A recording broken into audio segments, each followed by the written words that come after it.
BrokenTreeMusic.com. This is lesson 3 of day 1, and today we're going to identify notes that are going to be on the fretboard, and at the end of the lesson there's going to be an exercise to play along with it. So you can Google anything I'm saying here. You're going to be able to Google as well, or look in music books, but again, it's day 1 from the very beginning. With your E string, your E is going to repeat after the 12th fret. From here, it's going E, F, G flat or F sharp, G, A flat or G sharp. More on that later on. Why is it a sharp? Is it a sharp or a flat? Just trust me for now. It's either G sharp or A flat. Same with either F sharp or G flat. It'll make sense later on. A, B flat, A sharp, B, C, C sharp, D flat, D, E flat, D sharp, and then E. There are no sharps or flats from a B to a C or an E to an F. Your A, you have A, B flat, A sharp, B, C, D flat, C sharp, D, E flat, D sharp, E, F, G flat, F sharp again, G, A flat, G sharp, A. Now we're on to the D string, D, E flat, D sharp, E, F, G flat, F sharp, G, A flat, G sharp, A, B flat, A sharp, B, C, C flat, or excuse me, C sharp, D flat, D.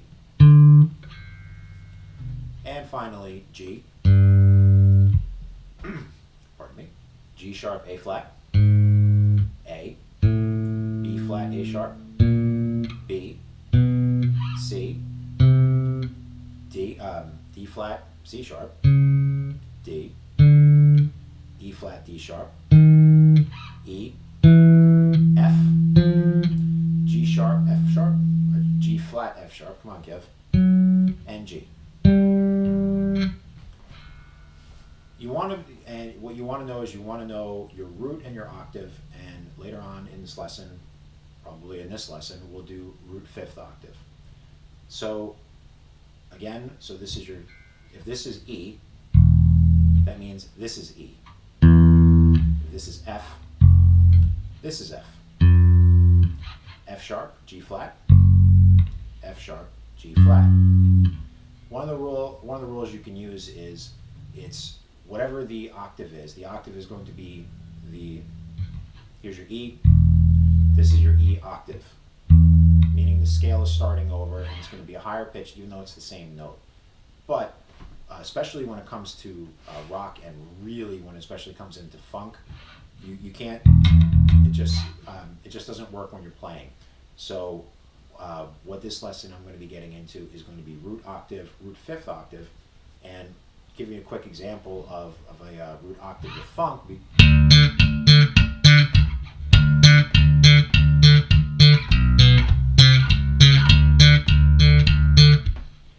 It really wouldn't work to sit there and hit the D, and it could be done, but it just sounds messy, and you want to be able to conserve as much energy as you possibly can while you're playing. So one exercise that you want to use is you're going to be playing root octave and then octave root, and you're going to do this on the E string and then again on the A string. So a quick example of this is we're going to start on the 12th fret again. So that means our 1 is on the 12th and our 3 is on the 14th fret of the D string. And all we're going to do is you're going to take your index finger and then your middle finger. Go to the 11th fret, to the 10th fret, to the 9th fret. Now at this point, you want to be able to start, actually, you want to say it and play it. So if this is an E, E flat, D sharp, D, D flat, C sharp, C, B, and so on down the neck. The reverse of this is instead of going root octave, you want to be able to play octave root. So watch it again. So now we're going to go E to E, E flat to E flat or D sharp, to the D, to the C sharp, D flat, to the C, to the B.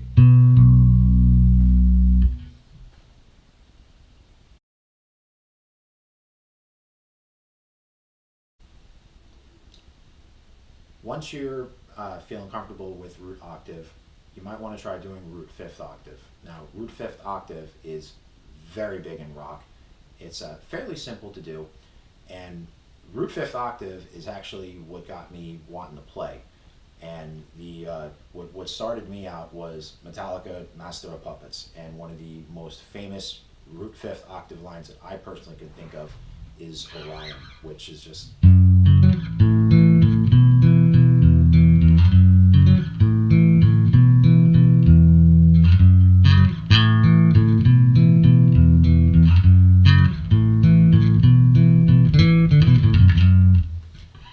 so, but you got to start somewhere.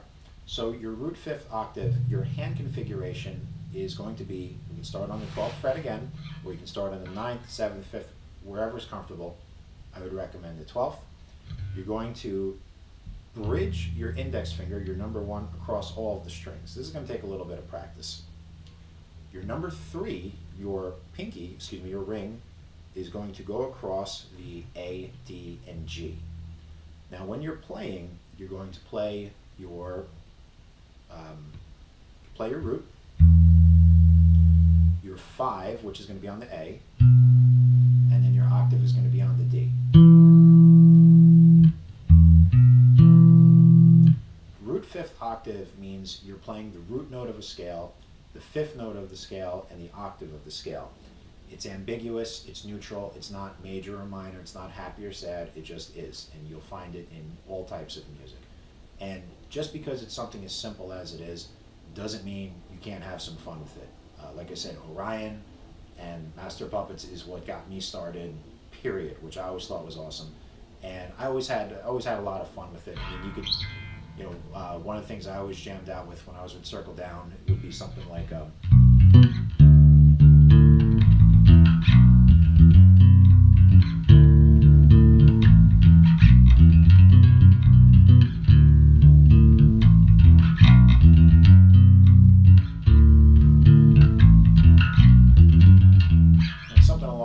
doesn't have to be super simple, but it has a nice groove to it, and I always had a lot of fun with it. And again, Orion's the song, man. That's, anybody who knows anything about metal knows that song. So that's a big root fifth octave, and it's something that I would recommend. If you haven't heard it before, shame on you. Shut this off and go listen to it now, because the song absolutely rules. That said, let's do an exercise for root fifth octave. So we started on our 12th fret. That's going to be our E. Then we go to our E flat, E flat, to our D, D flat, to our C, and so on down the neck. And then of course we got to do this on the A string as well. So this would be your A, to your A flat, to your G, to your G flat, and so on. And of course, once again, you have to do this to a metronome. Do it to a metronome. I'll give a quick example. 1, 2, 3, 4.